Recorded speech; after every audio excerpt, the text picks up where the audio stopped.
Hello, welcome everyone. Thank you for joining the webinar today. أهلا وسهلا فيكم جميعا. شكرا لحضوركم الويبينار اليوم. Thank you. يعطيكم ألف عافية. I appreciate that you have dedicated the time to be here to listen to Publishing Open Access with Springer Nature and with fees covered and funded by STDF and in collaboration with Egyptian Knowledge Bank. My name is Lian Samara. I am the Account Development Manager for Springer Nature in the region, in the MEA region. I'll be your host today, and I would also like to welcome and thank the speakers who are going to present to us today. I want to thank as well the team from STDF and the team from EKB who has generously joined. Thank you for your time and thank you for welcoming the invitation to be here today. They are in the background, so I see Nirvana and I have Ahmed, Mariam, Nermeen, and I hope I don't forget anyone. They are and Walid and Mr. Mahmoud also, and thank you all for being here. They are in the background. If you have anything to say, please just let me know. I would also like to thank our speakers who's going to present to us today. Natalie Jacobs and Patrick Wickham. Thank you for being here. Before we start, let me just set some house rules for everyone. Let me explain to you. Everyone is on mute, and this is by default by the system. So everyone is muted, and that's because we want to eliminate the noise a little bit. If you have any questions, your questions are more than welcome. Please feel free to share your questions. There is a questions box where you can write your questions and we will dedicate some time at the end for your questions to be answered. So رح نخصص وقت لإجابات الأسئلة. The speakers are English speakers, the presenters, but the team here speaks Arabic, so feel free to write your questions either in Arabic or English. I'm happy to translate your questions to our speakers if needed. And the team also who is in the background are happy to answer your questions as needed. The audio needs to be connected. Make sure that your audio is connected.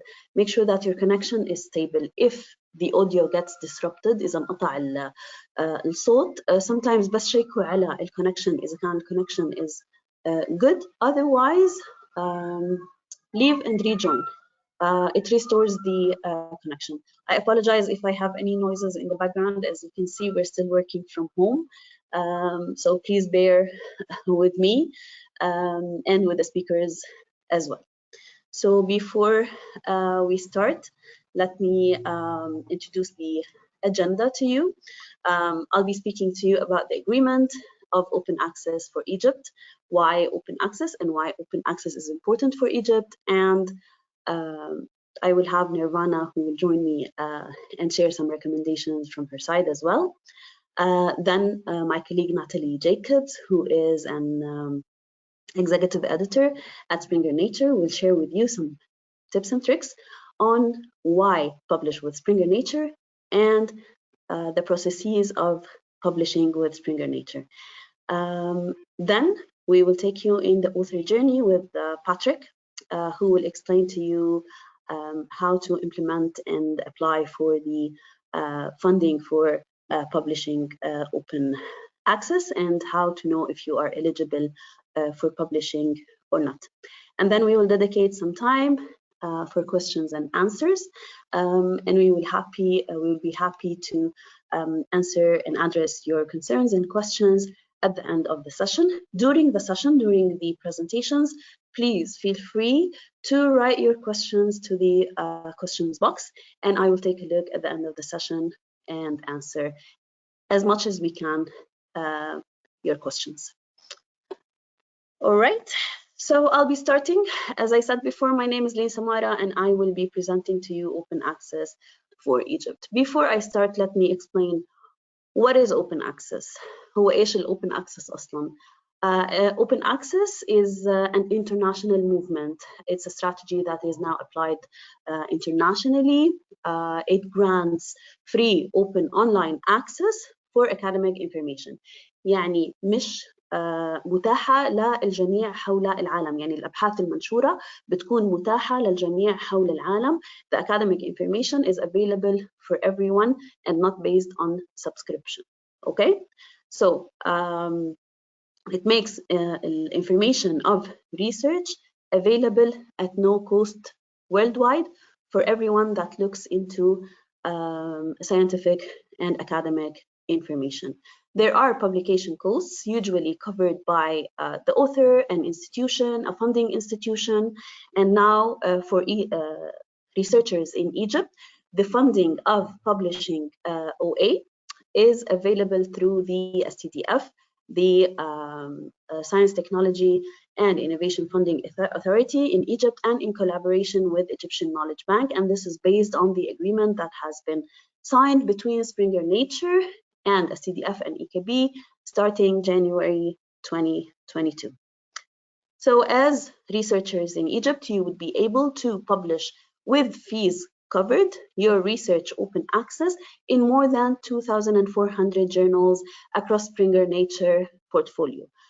Different disciplinaries, different journals, and and covers almost all subject areas. There are more than 150 participating Egyptian institutions that benefit from this agreement, and where researchers can apply for funding to publish their research open access through STDF and in collaboration with Egyptian Knowledge Bank.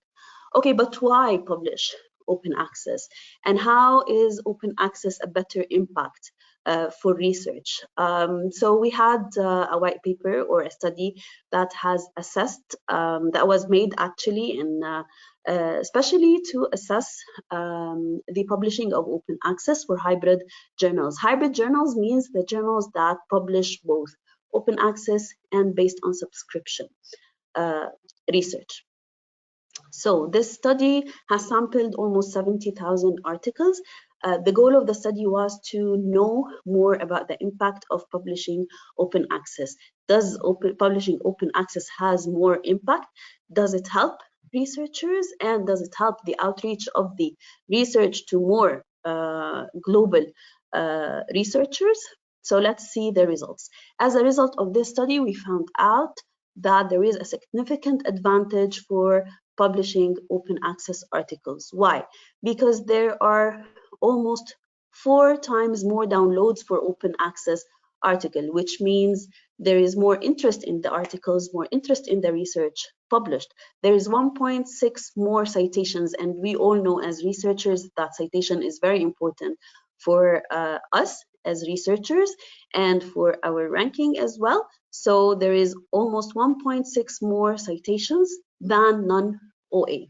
Also, the altimetric of the articles that are published OA are 2.5 more impactful or higher altimetric score was found for OA articles more than the non-OA articles. For example, those articles were mentioned in news 1.9 times more, and they were mentioned 1.2 times more in policy mentions, which means a very higher impact for the articles. Let me just elaborate a little bit more on the number of downloads that are very was noticed to be much higher for OA than for non-OA. As you can see here, it's almost 4 times more. And an article that was in average downloaded like 424 times for non-OA was downloaded, or actually the number of downloads were like 169.6 for the OA articles. Does this affect certain disciplinaries or certain subject areas more than other subject areas? Actually, it is better for all subject areas. The number of downloads was higher for all subject areas. There is a significant attention for all users and for all subject areas, especially science and humanities. And if you can see here, all subject areas had higher download in OA more than in non-OA articles. As well, we all know the importance of citation, and a higher citation for OA was noticeable, 1.6 times more on average the results showed that 3.75 to 4.25 years of accumulative citation for OA. يعني مجموع citations or the accumulative number of citations, the cumulative number of citations increased over time for the OA articles as well. This helped in international collaboration and higher reach for the articles internationally. We also noticed that there is a higher altimetric score, 2.5 times more altimetric attention was noticed for the OA articles. What is altimetric attention? What is the altimetric score?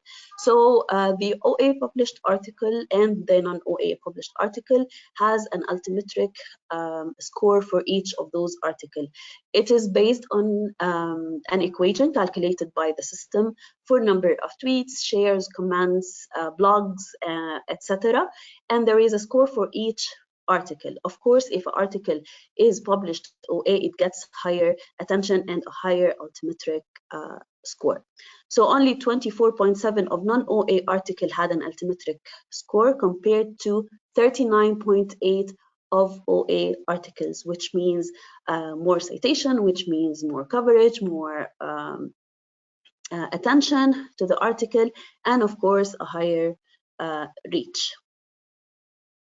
This is also applicable for all disciplines. As you can see, the average attention score for OA and non-OA articles by subject areas are mentioned here, which we can see on average there is 3.2 more attention to OA articles in all discipline areas, especially humanities, social sciences, computer sciences, and other disciplines. Okay, why open access with Springer Nature? First, Springer Nature is a publisher that has been established more than 175 years ago with different divisions, one for research and one for education and one for professional services. Our focus is the research division for today, where we publish books and journals. And just to give you an overview, Nature is #1 of impact of journals. BMC is #1 of OA articles, and Springer is #2 of number of articles, and we are the #1 in ebooks. Under the umbrella now of Springer Nature, there is Nature, BMC, Springer, Palgrave, and Macmillan. But why open access with Springer Nature in specific?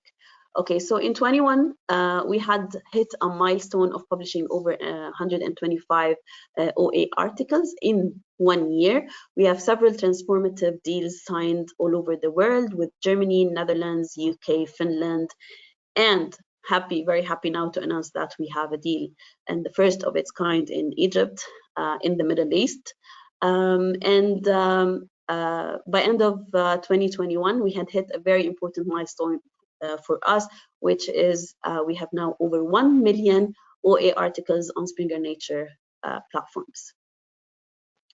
So for researchers who would like to publish open access with Springer Nature, I would like you to know that there are more than 600 fully open access articles, 100 plus articles published gold OA, which means 30% of all Springer Nature articles. 70% of the content that is published at each country that has a transformative agreement or an agreement to publish open access, 70% of the published content in that country is open access. Number of books that are open access books are more than 1,000 books, and I think recently it hit the number 1,300, and more than 2,200 hybrid journals or that publish OA. 20% of all immediate OA articles published globally come from Springer Nature. So 20% of all the OA content published worldwide comes from Springer Nature, we have the shared it option, which enables all the researchers to share the content from a shareable link, which keeps the score of the altimetric score for the article, and this is available now for more than 7.5 million for the articles with unique links, and this has been created since 2017. Our OA book chapters has been downloaded more than 100 million times so far. Okay, then why? We know now why Springer Nature for open access, but why Springer Nature for Egypt? Why for the Egyptian researchers? Why should you publish open access with Springer Nature in Egypt?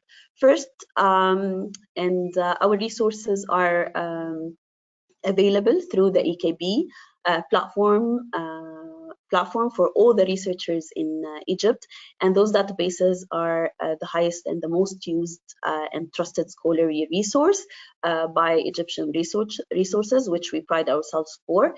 We also publish very proudly 35 Egyptian society journals, and they are one of the first destinations that the researchers in Egypt come to publish their research. And Springer Nature published almost 20% of all the papers published by Egyptian authors. And we have noticed that there has been an increase in 2020 with an amount of 59% increase in published articles with Springer Nature, which we would be happy to have more of those articles published in the coming near future. There are several benefits to publish OA, and I have mentioned a few like increased visibility, reproducibility of your research, and how this supports and accelerates science, and the advantage of citation, and the opportunity to collaborate on an international level, and of course having your research available online all the time, all over the world. But why is it important for Egyptian researchers and for Egypt research? This is going to support Egypt research to be pioneering all over the world, and because it's going to be available everywhere for every researcher and every institution to look into this research. This is going to support the positioning of the Egyptian research, and with open doors for more collaboration internationally. The visibility worldwide for Egypt research is going to be immediate, and it's gonna the opportunities and possibilities that can be opened for the researchers in Egypt are very much higher with open access. The impact of the research by Egyptian researchers are going to increase, like we mentioned, more citations, the altimetric attention, and the visibility of the research. This supports as well the ranking of the Egyptian universities, which enhances the ranking of the universities and the research centers, because the visibility of the research that comes out of those universities and Egyptian researchers is now available all over the world with a higher visibility and impact. And of course, there will be unlimited access for the Egyptian researchers' research all over the world, and available everywhere and all the time. So this increases the opportunities for reaching out to more researchers as well internationally, and have further collaboration all over the world. I would like to mention to you that Egypt is one of the highest publishing countries within the Middle East and Africa. It comes second after Saudi Arabia in the Middle East, and we would like for the research from Egypt to be pioneering and to have higher impact. I have looked into, or we have looked into, the most cited and most accessed research that comes from Egypt, and the highest two research are OA articles, and they are open access articles, as you can see, with like 122k accesses, and more than almost near to 7,000 citations for this article, which is published by an Egyptian author. And I believe if you push further to publish OA, there will be a better ranking and more research published from Egypt to be the highest publishing country in the Middle East. I would like to welcome Nirvana, who would like to be here, who is here actually, and I would like to ask her a question. Nirvana, by the way, is the EKB technical support team for open access agreement, and she gladly agreed to be here today. And she would like to mention to you all, and I would like her also to mention to you all, the recommendations for authors to have their page accepted or their paper accepted for funding. Nirvana, will you kindly share your recommendations? Hello. Hi, Nirvana. It's a pleasure for me to join this session today and to meet all of you. First, I'd like to stress the point that acceptance for funding is a step that follows publishing acceptance from the side of Springer Nature. I'd also like to stress also that STDF and EKB collaborated to build a team dedicated for the support of open access agreement, each of us playing a separate role in this agreement to complete each other. The criteria for the article to get accepted from our side for funding are: first, the corresponding author shall belong to a single institution or university in Egypt. Second, they shall submit the article from the IP address of the university or institute they belong to. Third, only Q1, Q2, and Q3 journals are accepted. However, Q3 journals are accepted temporarily for a limited time. Missing any of the mentioned criteria during submission will lead to further investigation from our side for the article to get accepted or rejected. This includes contacting the university or the institution the author belongs to. That's it. For any more inquiries or questions, any author can contact us at oasupport@stdf.eg. Thank you. This email is going to be shared with you at the end of the presentation. Thanks, Nirvana. I appreciate your collaboration and welcoming the idea of being here and presenting today. Second, I explained open access, why open access, but first how to publish with Springer Nature and why to publish with Springer Nature.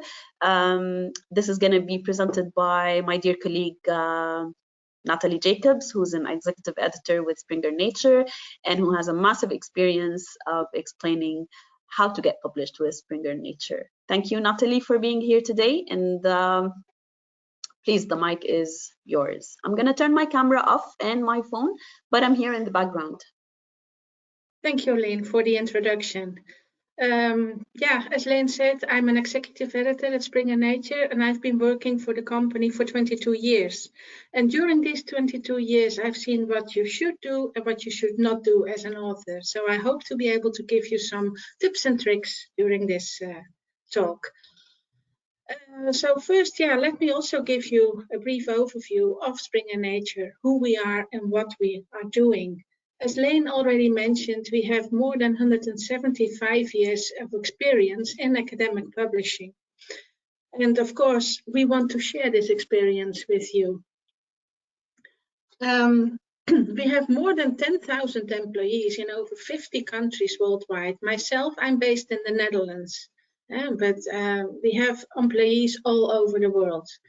And we have more than 3,000 journals, and we publish more than 12,000 books per year, which is quite an amount if you think about it. And Springer Link and Nature.com have more than 250 million downloads per year, which is again quite an amount. And this is increasing year after year. And of course, most Nobel laureates have published in Springer Nature journals. I've put some of their pictures here and you might recognize some of them. Next slide, please. I would like to mention that we publish in all publishing fields, as you can see on this slide, from economics to social sciences, from medicine to computer science, physics, astronomy, engineering, really all disciplines are covered by Springer Nature. So now the main question that you should ask yourself, why you should publish? Well, you might have heard about this, publish or perish. Either you publish or what you are doing is not valid, it's not worth anything. And your research is not complete until it has been published. And when you publish, you should always present new and original results or methods. And I would like to emphasize new and original here, because people want to read something new. They don't want to read something that was published already, and maybe in another journal or maybe 2 years ago. They really want to read new and original things. When you publish, you also exchange ideas and you communicate with peers and you advance. And here again, you don't repeat scientific knowledge and enhance scientific progress. Of course, you have to include credibility of results, and it can help you for grant writing and research funding. And of course, it helps you to get recognition and career advancement. And maybe to get your PhD, you need a certain amount of publications.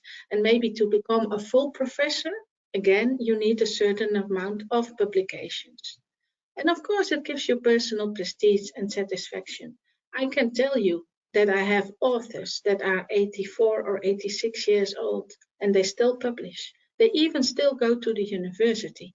And sometimes I even see them at conferences. It's incredible, but it's true. They really love to still be involved in science, and they keep publishing, which is of course really, really nice. Next slide, please.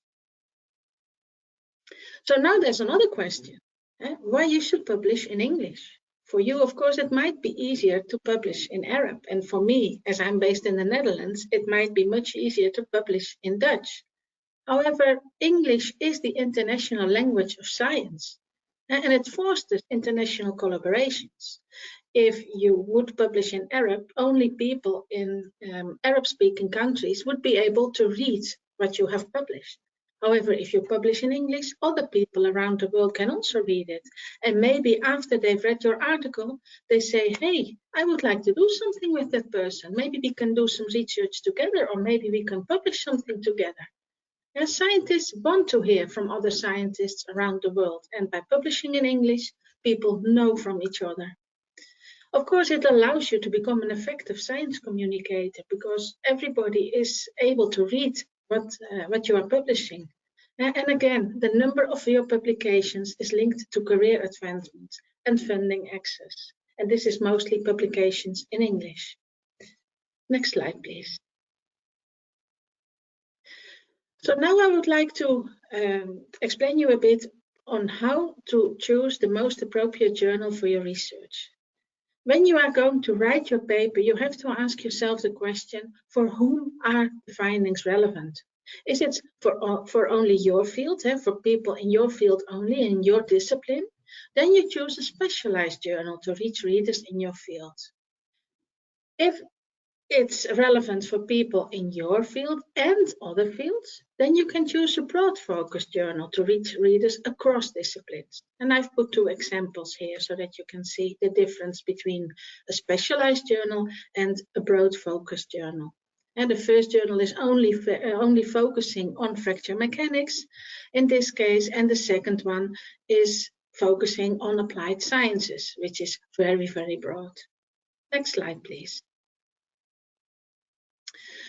So when you choose the appropriate journal, you also can ask yourself, how much accessibility do you need? And you can choose for a subscription journal, which is nowadays a hybrid journal. And then you have the option to publish in the traditional way, not open access, or you can choose for open access. But if not open access, only academics with access to the journal can read the article. Or you can also choose for a fully open access journal. All articles of such a journal are freely available to everyone worldwide. Even a 7-year-old child would be able to read the article. Question is if the child will understand it, but everybody can read it. Next slide, please. As Lane mentioned, there are several benefits of open access. It might be that you fulfill funder or institutional mandates. It increases accessibility to your findings worldwide. As Lane already demonstrated, there is more downloads, so more people have access to your article. And it also allows you to retain the copyright to your work. If you publish in the traditional way, not with open access, normally when you publish in a subscription journal, you give the copyright of your article to the publishing company. However, if you publish with open access, you retain the copyright of your article. So what happens? Let me briefly explain the difference. If you give the copyright of your article, when you publish in the traditional way, to the publishing company, it could well be that after 2 years you want to use a certain maybe picture or figure or table of that paper again, maybe for a new publication. Then you have to contact the publishing company and you have to ask them for permission to use that table or that figure or that picture again. However, if you publish with open access, you retain the copyright and you don't need to ask for permission anymore. And normally open access articles are published quickly online. And normally open access journals don't have a page budget or an article budget. They're mostly published online. So the publication process is much quicker. Next slide, please. And there are fewer restrictions on word and figure limits because there is no page budget. Next slide, please. I would like to mention, though, that not all open access journals are good. So how can you identify a trustworthy journal? Please look at a reputable publisher like Springer Nature, Elsevier, Wiley, Taylor & Francis, and look for a reputable publisher. Then have a look at the journal itself. Have a look at the editorial board. Does it look international? Does it look familiar to you? If you are new to publishing, ask your colleagues, ask your supervisor. Do they know the people that are mentioned on the editorial board? If they don't know them, and if the editorial board members are not coming from all over the world, you should really avoid that journal. You can also look if the journal is indexed in the most common databases, like Clarivate, GCR, Scopus. I would like to mention, though, that a new journal is not yet indexed. It takes approximately 3 to 4 years before a journal is indexed. So for new journals, this is a bit more difficult to check. But if the journal is 3, 4, 5 years old, please check if it is indexed by the common databases. And then have a look at the authors. With the authors, you can do the same as with the editorial board. And have a look, who has published already in the journal? Do you recognize the name of the authors who have published there? And again, if you are new to publishing, ask your colleagues, ask your supervisors. Do you know the people who have published in the journal? If they don't recognize the authors, you should not publish in the journal. And last but not least, the fees. Normally the fees are only paid after acceptance. So if you submit a paper to an open access journal and they already ask you for the fee when you submit it, you should not submit it. I have to mention that there is one exception, Joe, and that's for Nature.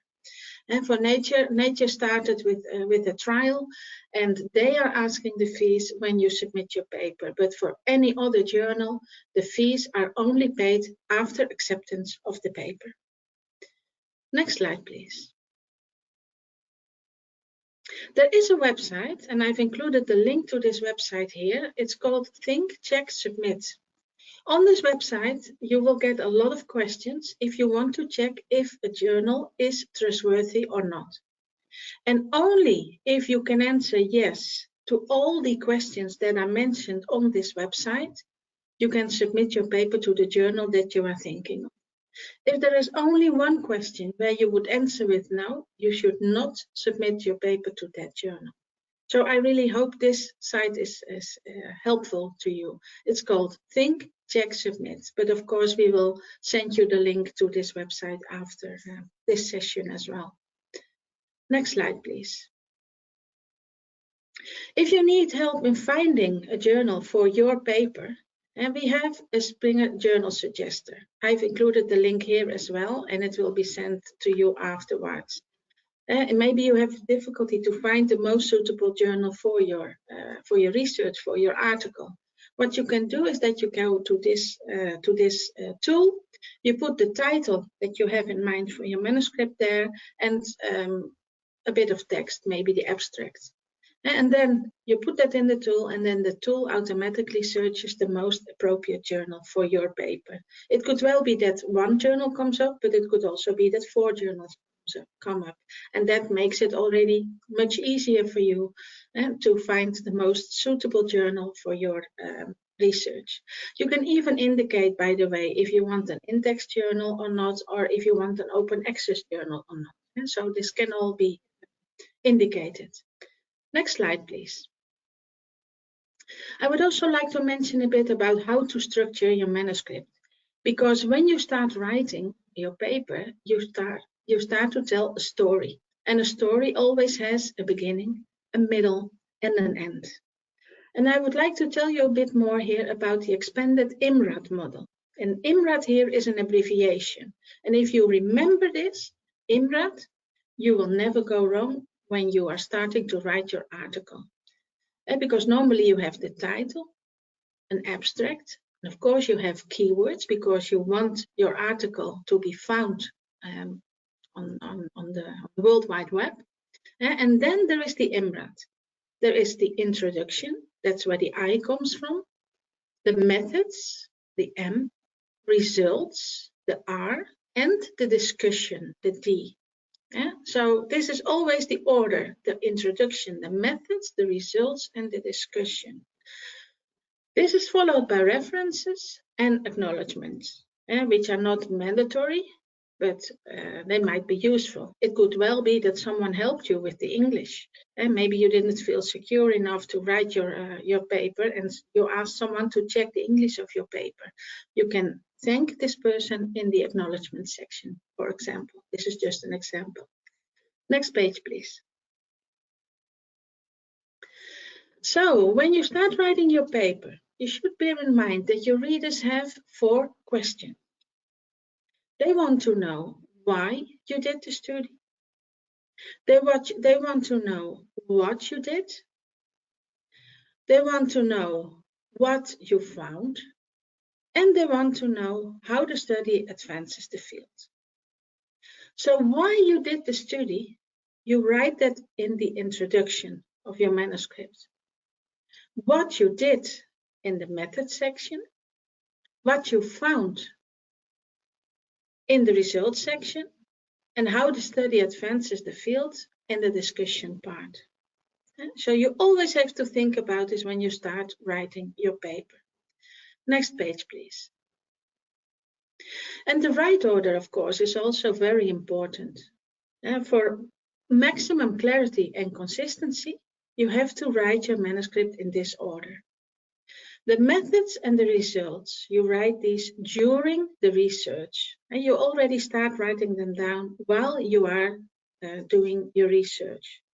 Then the introduction and the discussion, you write these after selecting your target journal. And why do you only write this after selecting your target journal? Because each and every journal has its own submission guidelines, its own instructions for authors. And you would always need to read these before you submit your article. The instructions for authors or the submission guidelines can be different from journal to journal, from discipline to discipline, or from publishing company to publishing company. So you really have to read these before you start writing your article. And once you have selected your target journal, you start writing the introduction and the discussion. And then last but not least, the title and the abstract. And you write these last. And now you might say, hey, but why do I have to write this last? Well, the title is read most. And if people are going to search on a certain topic on Google, they will find your journal and your journal article and see the title first. And with the title, you convince the reader to read your paper and to download your paper. So it is important that your title covers what is in the journal. And you can, of course, start with a draft title. But maybe once you have written your whole article, you might think, hey, but now I have to adapt my title a bit because it's not appropriate anymore. Yeah? And the same goes with the abstract. Normally, the title and the abstract is what people first read. And with the title and the abstract, you convince readers to download the whole article. And you want them to read the whole article, not just the title and the abstract. So here again, the abstract should cover what is mentioned in the paper. And if you write the abstract first, it could well be that you wrote the abstract and then you start writing the paper. But then in the end, maybe something that was mentioned in the abstract is not covered in the paper. And so best is to write the paper. Maybe if you want to, I'm a bit old-fashioned maybe, but you would print it out and put it next to you. And then while you are reading your own article, you can write the abstract. And this way, you make sure that everything that is in the article is also mentioned in the abstract. Next page, please. As I said, the title is really important because it's the first thing that people will see. And you want to get your readers' attention with the title because you are convincing them to read or to download the whole article. When you're thinking about the title, you should make sure that the title always includes what's important, keywords for indexing. You want your article to be found, and it should be concise. It should be less than 20 words. And please don't use commas, because with commas you make your title too long. Concise and short. The shorter, the better. In a title, you should always avoid questions. And because if you start with a question in your article, people won't download your article. Because they're looking for answers. They're not looking for questions. And you should not describe a methodology in a title, because that's not part of the title. And you should never use abbreviations. So this is something that you should really bear in mind. Your title should be a concise summary of what's most important of your paper. And the shorter, the better. So next page, please. It is always good to include a cover letter. And I would like to give you a bit of information on what you should include. Normally a cover letter is around 1 page. In the cover letter, you introduce your manuscript. You include the title and the article type.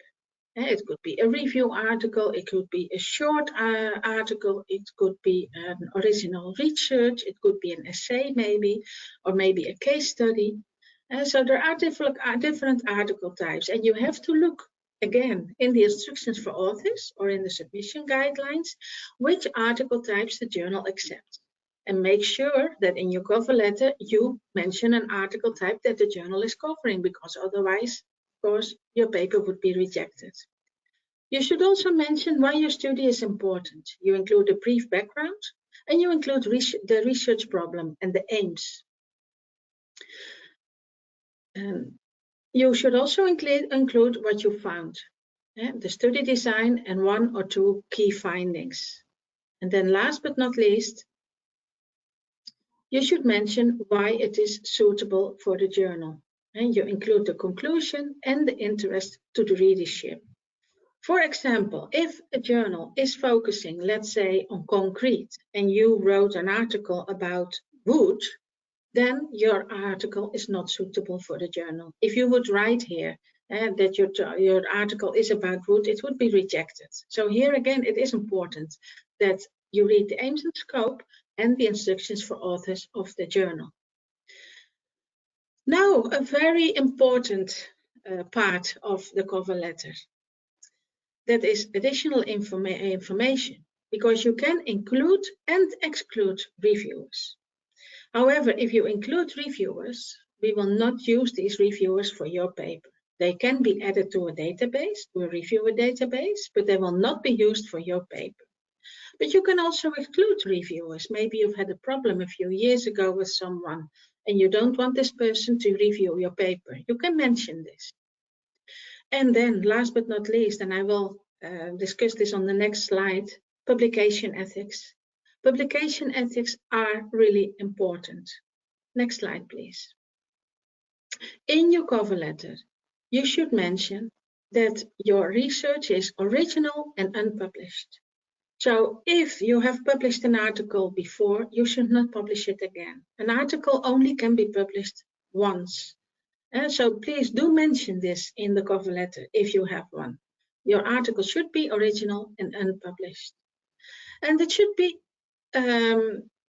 it should not be submitted to other journals. And now you may say, hey, I'm submitting it to your journal. Why should I submit it to other journals? But I can tell you that on a weekly basis, we see that articles are submitted to more than one journal at the same time. And this is not ethical. Because articles are being reviewed, and these reviews are done by reviewers, and these reviewers are volunteers. They are spending their time on the articles, to review the article. Of course, if you submit an article to more than one journal at the same time, you are abusing of the reviewer's time, and this is not what should happen. And of course, you run the risk that an article is accepted for 2 or 3 journals at the same time, and then it's published 2 or 3 times. And we said before that an article can only be published once. I can tell you that last week, I found out that one of my journals received a paper that was submitted to 12 journals at the same time. And these were only Springer Nature journals, because we are able to detect this, of course, in our own submission system. But we are not able to look at submission systems of other publishing companies. But if we detect this, the journal article is rejected immediately for all journals. Even if it's only submitted to 2 or 3 journals, it should not be submitted to more than one journal at the same time. Sometimes it happens that we see that a paper was submitted to another journal at another publishing company, but then it could well be that it is sent to the same reviewer. And maybe the article focuses on a certain topic, and there's certain people that are famous for doing research in that topic, and they are being used as reviewers.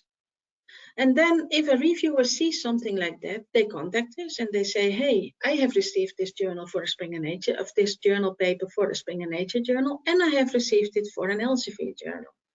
And what is done then, that is again rejected for both journals. And we contact, if we are informed, we contact the Elsevier journal, or if Elsevier is contacted, they contact us. And then again, the article is rejected for both journals. Authors should also agree on the paper and on the journal where they are going to publish. And now you might say, of course, I'm submitting the article to the journal, and I worked on it with my colleagues. But it sometimes happens that people are added and they are not aware of this publication. And if they find out, they contact us. And once the article is published, they contact us and they say, hey, I've seen this article and my name is on the article, but I'm not aware of this article. I don't know the article. I don't know the people involved. I don't know the other authors. Then we investigate, and if what the author is saying is true, then we retract the article. Sometimes it also happens that someone changes universities, and maybe someone contributed to an article, but then when the article was almost finished, this person changed universities, and this person was not added to the article. Of course, this person contributed to the article, so this person should be added. So it is important when an article is submitted and when an article is written by more than one author, that all authors agree on the paper and on the journal where they are going to submit. There should be no conflicts of interest, and you should clearly state that. And most of our journals now have a conflict of interest section where you have to tick a box that there are no conflicts of interest. And last but not least, you should mention the source of funding. If your article, for example, if your research was funded, you should mention who funded the research. And if your article, for example, is published with open access, you should also mention the source of funding for open access. So all this is very important. Most of our journals are now also asking for authorship contributions. Because what happened lately, what happened the last few years, is that after acceptance of an article, we got many questions for people that wanted to add more authors to the article. But we think that when you submit your article to a journal, you know who the authors were. And only in exceptional cases, and maybe when someone moved universities, as I mentioned before, it could be that an author was forgotten and should be added. But we were getting so many requests that we are now asking for authorship contributions. And it's also important that if you are preparing, in case you are preparing a cover letter, to include this in your cover letter. I hope this is all clear, and on the next page you can find the page for Springer and from Nature, where you can find more information on publication ethics. And publication ethics are important, and it is important for you to know what is allowed and what is not allowed. And you can, for example, find information on plagiarism, on authorship, duplicate publications. I would also like to mention that our journals are using a software. And with this software, each and every paper that our journals are receiving is checked if it has been published before. And if there is too much overlap and it's clear that the paper has been published before, of course, the paper is rejected right away as well. But here are the pages, and we will, of course, include the link after the session so that you can look up more on publication ethics. Next page, please. Yeah, then the peer review process, and because a lot of people are afraid and they say, the peer review process, people are going to check my manuscript and they're going to say something bad about my manuscript and they're going to criticize it. But you should not see it that way. Peer review is a very, very positive process. Experts give advice on how to improve your study and your manuscript. Experts are helping you to get published. And they're not criticizing, they're helping you. And I would like to emphasize that, because this is also something that people often think, the peer review process is rigorous and is the same for all our journals. Hybrid journals, subscription journals, open access journals. Because some people think that if they publish with open access, that the peer review process is not as thorough as for other journals. It is exactly the same, because peer review is essential. It is essential to publish, and so it is important, and all our journals are being peer reviewed. And of course, the peer review process ensures only relevant studies are published. And this really makes sure that only what is relevant is published, and if it's not relevant or if it's already published before, it is not published. And of course, peer review helps to advance the field. And becoming a peer reviewer, you can also become a peer reviewer, and you will learn while you are peer reviewing people from papers from other people. It can help you to advance the field as well. Next slide, please. So before I finish, I wanted to include something about the journey of your manuscript. And if you are an author, you submit your manuscript. The manuscript is sent to the editor-in-chief, who checks if the basic requirements are met. If not, the paper is rejected right away. If yes, the editor assigns reviewers, and the amount of reviewers depends on the journal, on the publisher, or maybe even on the discipline.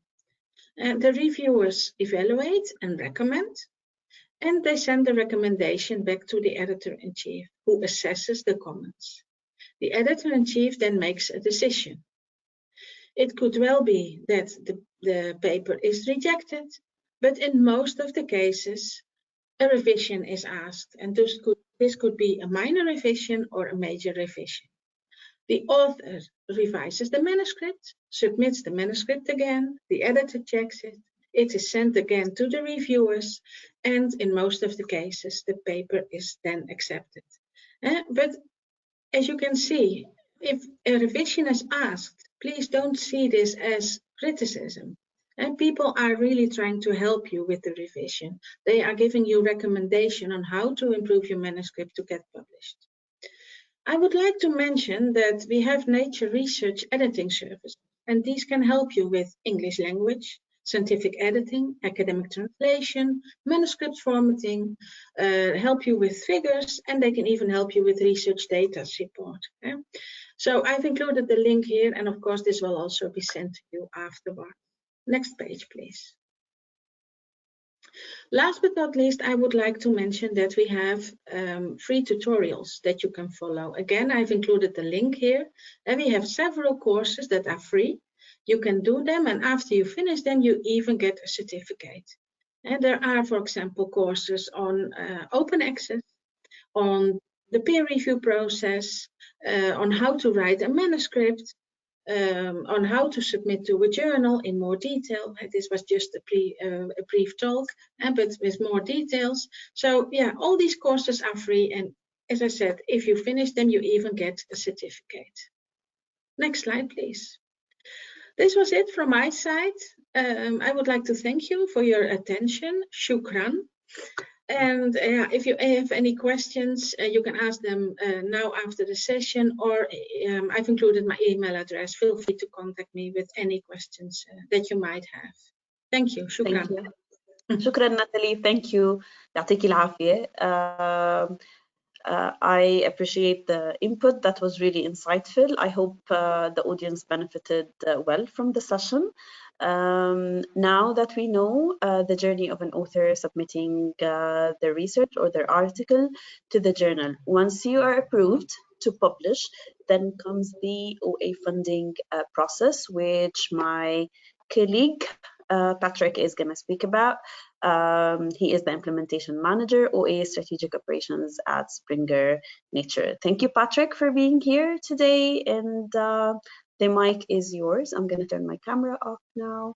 Great, for thanks, you Lee. to share yours and start your presentation. Yeah. Hi, everyone. As mentioned, I'm Patrick. I'm from the OA operations team. So we look after the kind of the author journey that you'll go through after the editorial process that Natalie's just very thoroughly explained. So if we go next slide, please. So what I'm going to cover is what we call the kind of open access publishing services, or the kind of open access publishing process itself. So this is an overview of the whole kind of process. So obviously starting with the submission section and editorial acceptance that Natalie just covered. So you submit to whichever journal you selected, using all those kind of helpful pieces of information that Natalie's already talked through around information to provide when you are submitting. So all the information about all your authors, all of your affiliation information, so like any affiliations that are relevant, and then also funding information, ORCIDs if you have it. All this sort of information is going to help further down the line, and essentially the more info you give us, the better. So you go through the peer review process, you go through your various rounds of revisions, and you resubmit, and then eventually, hopefully, your article will be accepted. So once an article has been editorially accepted, we then move towards the kind of production section, so getting it ready for being published online. And as a part of this, we have the open access section, which is what's involved with the being covered under your agreement. So that's what we call the payments and rights process. So this is this identification and verification bit, which I'll cover in more detail in a second, and then that kind of leads to publication eventually. So identification is how you identify yourselves as being eligible for an agreement according to your affiliation, and then verification is your affiliation, or in this case, EKB and STDF, checking your affiliation, going, yeah, they should be covered in an agreement, saying yes, or alternatively say no. So good, next slide, please, Lee. So this is kind of a similar thing that I just said. Essentially, once something's been editorially accepted, the corresponding author, which was mentioned previously, will then fill in the process, and they'll be assessed for their eligibility for the agreement. For both hybrid and fully OA articles, this works exactly the same way. So it doesn't matter which of the journals in the title list you're submitting into, you'll go through the same process, which I'm going to cover. If your coverage is rejected by EKB and STDF for whatever reason, then in the case of fully open access journals, you will need to pay the APC yourself. And then for hybrid journals, you can either choose to pay the charge yourself and publish open access, or publish down a traditional kind of non-open access subscription route instead. There's a full list of eligible journals on the website. So there's a dedicated website for your agreement, which is there, and I think also will get passed around afterwards. So it's the kind of OA for Egypt website, and on there, there's a full list of all the fully open access and hybrid journals, which you're able to publish in under the agreement. Cool. Next slide, please. So I mentioned identification. So this is the way that you identify yourselves as being part of an agreement. So you kind of saying, I belong to this affiliation, which is part of the agreement, so please cover my kind of costs. And as a part of this, we have 3 ways currently of identifying you and you identifying yourself. So 2 of them are done in the background, which is email domain recognition and IP range recognition, and 1 of them is done by you during the process, which is actively selecting your institution. As a part of this, all of your email domains and IP ranges for your institutions have been provided to us by your institutions, so you don't need to know them at kind of submission. You don't need to know your IP range, but it is recommended that if you do have one, you submit using your institutional email address rather than using a personal one. This will allow that email domain recognition. I'm aware that some institutions in Egypt don't have dedicated email domains or IP ranges. If you don't have them, it doesn't necessarily mean that you're not going to get identified because they have the other parameter. But if they are available, we encourage you to use them as much as possible. As a part of having these 3 different identification parameters, we have a hierarchy. And this has been established by using data from past agreements over the past few years, which we've learned that the best way for people to get identified is selecting their institution. And this is because you might not have any email domains, as I said, or if we're looking at IP range, you might be at a conference at another institution or just on holiday, and we don't want your IP range to get mixed up with theirs. So if we go to the next slide, there's a practical example of how this works. So say you're affiliated with Cairo University, but for some reason you've got a University of Vienna email domain, maybe from a previous job, and you're using a building at University College London. If you were to complete the payments and rights process under this kind of example, which obviously is a bit strange, and you selected Cairo University, the system would say, oh, they selected Cairo, therefore we will send this article to the approvers or the kind of the institutional administrators for Cairo, not for Vienna or UCL. So this is just to ensure that you always end up in the right place, essentially. We don't want articles that should be covered on an EKB and STDF to end up going to a different consortium by accident and then lose that coverage, and also vice versa. Cool. So we'll now move on to what the process actually looks like. So next slide, please. And then next one. So again, I just wanted to highlight before going into the process itself that, as we know, this is quite a long and sometimes quite complicated process, that we have lots of kind of support networks for you. So your first port of call for anything open access agreement related should always be the email address oa.verification@springnh.com. This is a dedicated customer service team who will be able to help you with 99% of your queries. But we also have some more like dedicated teams. So for the submission and peer review stage and for editorial acceptance, that falls under the editorial office kind of umbrella, which is obviously Natalie and her colleagues. And then for identification and verification, it falls under open access operations, which is my team. And then for publication, that kind of final bit of production, we have a large team of production editors who are able to support at any point. Cool. So we'll now move on to the actual process. Go to the next slide. So the moment your article's been accepted by a journal, what will happen is the corresponding author, So it's important to note that it's always the corresponding author, not the third author or the first author. It's always the corresponding author. We'll receive an email saying, congratulations, this is a link to help you complete the publishing process. And what you have to do is you have to follow that first link, and then that will provide you a way to generate a login email as well. The reason there's 2 emails is for security purposes. We don't want to end up mixing up people, and it's just good to make sure that you've got a nice safe space. So once you've logged in, if we move to the next screen, you'll be able to search for institution. And this is that selecting institution I was mentioning. So it's at this stage that the system will pick up your IP range and email domain in the background. As I said, you don't need to do it yourselves. The system does it for you, but this is your opportunity to select your institution. And what you do is, there's a box you can see on this screen, you just start typing in your institution and it will generate a drop-down list. And you can, the more you type, the more specific it gets. You just select your institution and then press next. It's really key that you use that drop-down list. There's, on that screen, there'll also be another box to provide you an opportunity to type in your affiliation if you think it isn't in the list. I would recommend using the first one, the kind of drop down list one first, because it's more successful and it should include every single affiliation as a part of this agreement.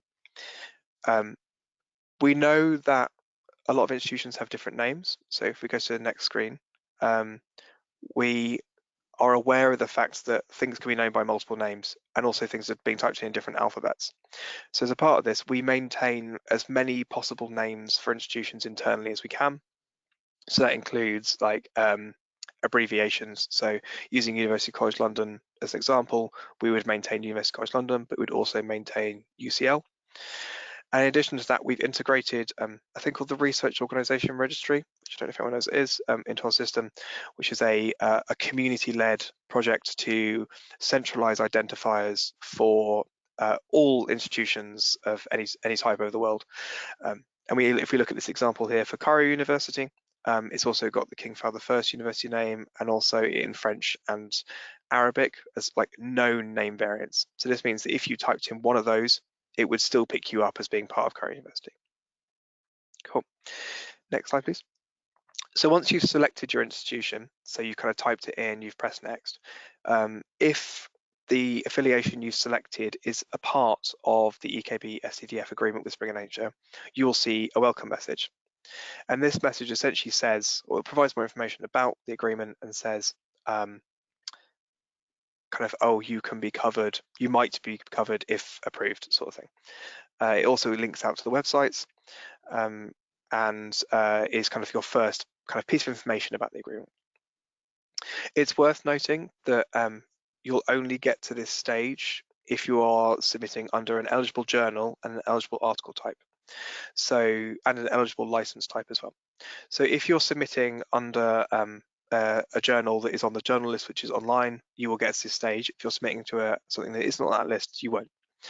Additionally, if you're submitting using an article type of these 4 here, original paper, review paper, brief communication, and continuing education, you will end up at this stage. But if you're using a different one, such as an obituary, you wouldn't end up at this stage. And finally, there are 2 eligible licenses for this, CC-BY and CC-BY-NC, which are our standard open access licenses, cover 99% of all our open access publications. But were you using a different license type, you wouldn't end up here. That's just to ensure that you're not given incorrect information and misled into thinking you will be covered when you might not be able to be. So if we go to the next screen, hopefully. There we go. So this is a screenshot of what your welcome message for your agreement looks like. This is what it looks like right now online if you were to get to this stage. What happens is you see it gives you more information, tells you what you're agreeing to, and gives you the opportunity to submit for approval or search for a different institution if you think you've been misidentified. The welcome message itself, if you see the highlighted section, sorry, I know it's very small, that tells you which institution it thinks you've been identified as. So we'll have it in there. Very helpful, thank you, Lynn. And if that says a wrong one, like if you think that's not your institution, press change institution and search for a different one. Although we don't see that happen very often, the system's very good at picking it up correctly, but it's always good to just double check. So what would happen is once you were happy with your affiliation, you press submit for approval, which is that big blue button, and then that would take you to the next screen, which is waiting for approval. So what happens is once you press that button, a request is sent to the administrators at EKB and STDF, and they will assess you, your co-authors, the article itself, and say, should this be covered or should this not? And while they're waiting, you'll see this screen, and then they will either make a decision to approve or reject. So if we go to the next, then it's confirmed. So what happens if the administrator says yes, this can be covered, you'll get a notification on the interface itself, but you'll also receive an email because we don't expect you to sit and watch this screen for a couple of days while they make their decision. Additionally, if we go to the next screen, you'll see it won't, if it's not been confirmed, so if you've been rejected, you'll also receive notification. And this is when, obviously in the case of rejection, you need to make a decision about payment. So if you are in a fully open access journal, you'll follow the link in the email. It will take you to like the kind of invoicing screen where you want to fill in your payment details. In the case of hybrid journals, you'll either have the option to do that or publish subscription instead. After this stage, once your affiliation has been covered, the system will take you to sign the license, the kind of license to publish, and then once that's all been completed and the rest of the production process is done, it'll be published online. When your article's published, if we go to the next slide, a funding note will be added. So essentially what this says is under your acknowledgement section, so if you've provided any acknowledgements that Natalie spoke about before, they'll appear, but then in addition to those, a note appears essentially to say that the funding for this open access article was provided by EKB and STDF, and that text there is what appears at the bottom.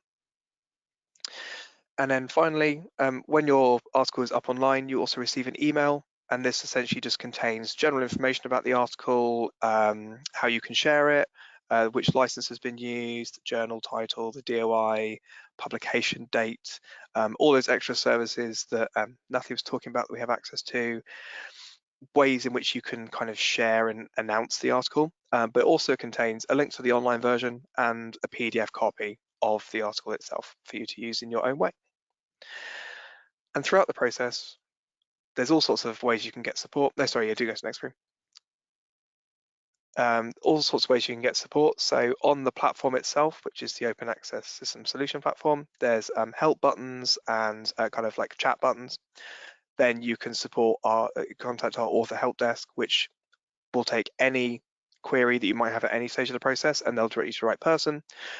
You can contact OA Verification, which I mentioned before, who are experts on this kind of identification and verification process, or you can go to our general website, and then from there, the Egypt website itself. And that is it from me. Thank you. Thank you, Patrick. I appreciate the presentation. This is really helpful. We will open room for questions, but Nirvana, would you like to wrap up again, maybe? Give another wrap up of the approval process, please. Okay. أنا بس كنت حابة أكد على اللي قلناه على النصايح لتغطية تكاليف النشر بشكل كامل. أول حاجة إن الباحث يكون مصري مقيم في مصر وتابع لجامعة مصرية. تاني حاجة إن هو يعمل تقديم للارتكل بتاعته من خلال IP range الخاص بالجامعة اللي هو تابع ليها. تالت حاجة إن Q1 Q2 Q3 journals accepted هم اللي accepted، و Q3 بيتم قبولها بفترة معينة مش دايما. كمان كنت عايزة أقول أأكد كمان إن لو في حاجة من المعايير دي مش يعني مش يعني ما اتعملتش، فإحنا بنعمل إجراءات أخرى من ناحيتنا، ومنها إن إحنا بنتواصل مع الجامعة اللي هو تابع ليها. بس. Thank you, Nirvana. I have a question from Mr. Abdurrahman Shawqi. Thanks for this important presentation. I know that researchers from Ministry of Health and Population are included in the agreement. However, we don't know who is the responsible person in the Ministry of Health that is dedicated to confirm our affiliation to Ministry of Health. Approval managers, could you please answer this, or? Could you please repeat the question? مين المسؤول من Ministry of Health to check their affiliation in the agreement? Mr. Abdurrahman, he knows that they are affiliated, but they want to know who is responsible to check the affiliation. I think if they review the list of participating institutions, they would be able to see whether their institution is affiliated or not. And Ms. Nirvana, can you please confirm? هي الانستتيوشن موجودة. تمام. موجودة في الشيت is there a certain contact at the ministry that they should contact, or is it the process that they should go through? That they should go through the process. Okay, thank you so much. Can it cover fees of publication for open access only? Marwa, can we get, yes, Marwa, this is for open access publication. Would you like to confirm, Nirvana or anyone of the STDF team? For open access? Yeah. Is it available to publish research written in Italian language and specialized in linguistics of Italian language? First of Huda, Hiba, she left the session. This depends on approval of publishing your article itself. Are there limitation of paper number or cost for each author?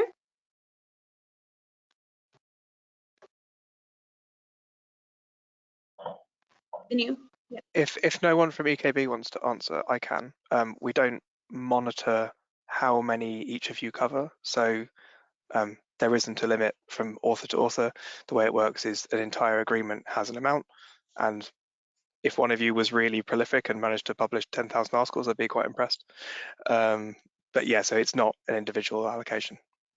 Okay. Is this agreement available on Miss Lane? Yeah.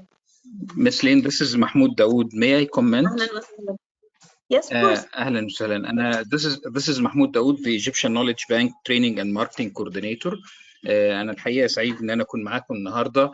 The presentation was very informative and useful for all of us. Thank you so much for Springer Nature team for this effort and professional presentation. يعني in a very few words, I would like to say that this is a great achievement and movement in the publishing, and I expect that this will reflect a high impact in the next few years. I will comment in Arabic regarding the criteria. We mentioned all. بشكل بسيط جدا احنا الحقيقه طبعا لازم نتحقق زي ما احنا قلنا من الاي بي رينج الخاص بالانستتيوشنز. كل الجامعات والمراكز البحثيه المصريه الموجوده الاي بي رينج الخاص بيها مسجل للاجريمنت دي. تاني حاجه طبعا وده اللي احنا بننصح ان الباحث يعمل سبمشن للارتكل بتاعه من خلال شبكه الانترنت الرسميه او الاي بي رينج الرسمي. تاني شيء لو هو بيستخدم الايميل الرسمي بتاعه، الجامعات المصريه كلها الايميل الرسمي بتاعها بينتهي ب.edu.eg والمراكز البحثيه بينتهي ب.sti.eg.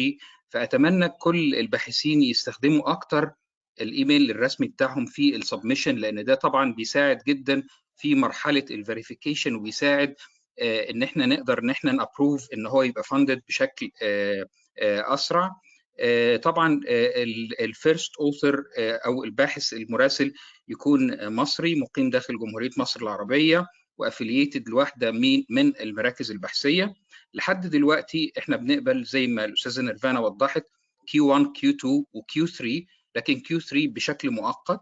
فيا ريت الباحثين يبتدوا ان هم ينشروا في الجورنالز الخاصه بحضراتكم للكوارتايلز اللي احنا اتكلمنا عليها. مفيش حد اقصى حتى الان للباحثين ان هم ينشروا articles within الاجريمنت لحد دلوقتي. طبعا دي فرصه كويسه جدا يقدروا ان هم يستغلوها بشكل كويس. لو في حد اقصى للارتكلز اللي هم هينشروه، ده طبعا هيتحدد لاحقا وهيتم الاعلان عنه. البحث ده لو كان المشروع البحثي فاندد من جهة أخرى داخل جمهورية مصر العربية، لكن الباحث محتاج فند علشان ينشر الارتكل بتاعه، ده طبعا برضو بيدخل في الكونسيدريشن الخاصة بالاجريمنت اللي هي ما بين STDF وبنك المعرفة المصري، هيئة تمويل العلوم والتكنولوجيا والابتكار وبنك المعرفة المصري. فأنا طبعا بحب أطمن كل الباحثين أنه الغرض هو مساعدة الباحثين وليس وجود أي عراقيل. أتمنى أن هم يتفاعلوا معنا بشكل جيد في الببلشنج، لأن دي طبعا من مصلحتهم، من مصلحة البلد كلها. ده توجه الدولة لدعم الباحثين. وآخر حاجة طبعا أحب أأكد عليها أنه التيم الخاص ببنك المعرفة المصري والSTDF هو one team for this project with يعني different tasks لينا كلنا. Thank you so much for this opportunity and thank you so much for your very professional presentation. Thank you أستاذ محمود. في كثير أسئلة يا جماعة. هلأ هي بتتلخص حوالين كم من نقطة مهمة. إذا أنا affiliated مع two institutions, which institution should I mention? إذا أنا عندي حدا مش مصري مشارك معي بالبحث, I would be eligible or not? Could we please address those 2 points until I group the questions? لو أنا كنت affiliated ل two institutions داخل جمهورية مصر العربية مفيش مشكلة، لكن المشكلة لو أنا affiliated ل institution خارج جمهورية مصر العربية، ده طبعا بيحط عقبة للحصول على الفند. لكن لو two institutions من الانستتيوشنز المسجلة داخل جمهورية مصر العربية مفيش مشكلة.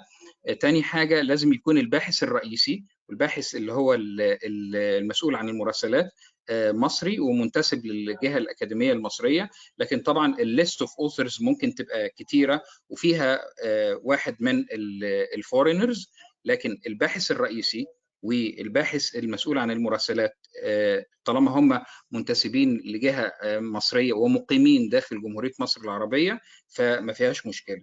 اتفضلي يا أستاذة لين. If I submit to one journal and I get rejected, and I think this question is for Natalie, can I submit to another journal, and would I be accepted or not? Yes, once your paper is rejected, or maybe you got a notification that it didn't fit the scope of the journal, then of course you can submit to another journal. Also, if you see that the review process is maybe taking too long, you can also contact the editor-in-chief or the publishing editor, who are always mentioned on the journal's website, and ask them why the review process is taking so long. If you don't get a plausible answer, you can withdraw your manuscript, and then you can also submit to another journal. Acceptance is, of course, that depends on the review process. Your paper will always be will always be peer reviewed, and after the review process you will get a decision whether the paper is rejected, whether a revision is necessary, or if it's accepted. Thank you, Natalie. There is a question. What if my institution, a private institution, isn't listed in the affiliated institution for the open access agreement? And how long does it take to know if the funding for my research is approved or not? بخصوص البرايفت انستتيوشنز لسه ما فيش قرار بخصوصهم. الوضع الحالي كل الايجيبشن والاكاديميك governmental research centers وانستتيوشنز ويونيفرسيتيز included، لكن بالنسبه للبرايفت سيكتور not yet، لكن لان البرايفت سيكتور يقدر ان هو يفند الباحثين الخاصين بيه، لكن لو في قرار بالخصوص ده طبعا هيتم الاعلان عنه. ايه السؤال الثاني يا استاذه لين؟ معلش انا اسف.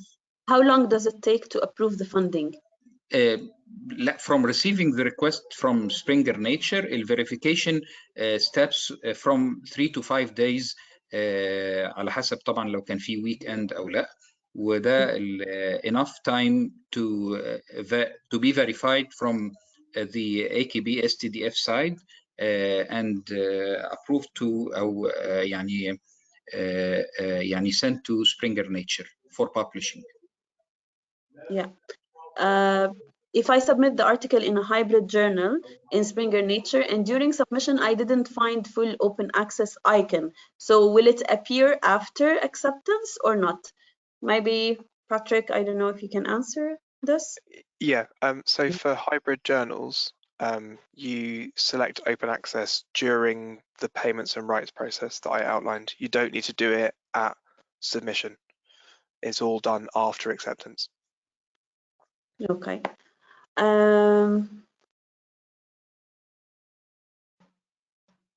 There are so many questions. Please forgive me if I didn't mention your question in specific. أنا لو ما ذكرت سؤالكم بالتحديد أنا عم بحاول أجمع الأسئلة لأنه في بعضها يعني بسأل على نفس النقاط. على العموم يعني في الإيميل هون تقدروا تراسلوه عشان تعرفوا أكثر إذا عندكم أي تساؤلات. أنا بعتذر إذا ما قدرت أشوف سؤالكم بالتحديد. في كتير عدد كبير اليوم حاضر معنا وبعتذر إذا ما قدرت أخذ كل الأسئلة. حاولت تجروب الأسئلة أجاوب على الأسئلة. في أسئلة خاصة بالمينستري اوف هيلث وإنه إحنا ما بنعرف الاي بي وهاي الأمور. بتوقع إذا بتراسلوا التيم ممكن يفيدوكم بشكل تفصيلي. Would you please provide us with a أنا general بس أستاذ لين ثانية واحدة بس بخصوص Ministry of Health. هي طبعا included واحدة من المينستريز الموجودة في مصر. أكيد الريسيرشرز اللي فيها هيقدروا إن هم يستفيدوا، لكن هم طبعا عندهم الاي بي رينج عندهم من الاي تي في الوزارة، عندهم غير الاي بي رينج في البريد الإلكتروني الرسمي يقدروا إن هم يستخدموه. طبعا بيسايد ده كله، بيسايد الفيريفيكيشن والكولز اللي التيم بيعملها to make sure that he is affiliated to this institution. تمام. إذا بدكم تشوفوا أكثر أو تعرفوا أكثر عن الagreement visit this link ورح تشوفوا تفصيل عن الانستتيوشنز المشمولة، بعض الإجابات على أسئلتكم لأنه في frequently asked questions على البيج للناس اللي عم تحاول تسأل على شوية معلومات عن الفندنج. أنا بدي أتشكركم وأتشكر حضوركم. بدي أتشكر السبيكرز اللي كانوا موجودين معنا اليوم. Thank you for all the speakers that presented today. Thanks for the STDF team in the background who supported, and thanks Mr. Mahmoud and Nirvana. Everyone, أنا ما بدي أنساكم بالاسم، وليد، نرمين، أحمد and also مريم. شكرا كثير لحضوركم وبتمنى انكم تكونوا استفدتوا. There is a summit as well ب 15 مارس رح يعلنوا عنه على ال EKB page. We will discuss further كمان النشر ب Springer Nature and again the funding process and the funding approval process. I would like you all to join again if needed and if you would like to, and I would appreciate being there. If you're happy to, استنوا الإعلان عنه على البيج تبع ال EKB. Thanks a lot, everyone. Mr. Mahmoud, would you like to say anything? Nirvana, anyone from the STDF team? Thank you so much. شكرا. شكرا، يعطيكم ألف عافية جميعا وبتمنى لكم بقية نهار سعيد. باي باي. مع السلامة.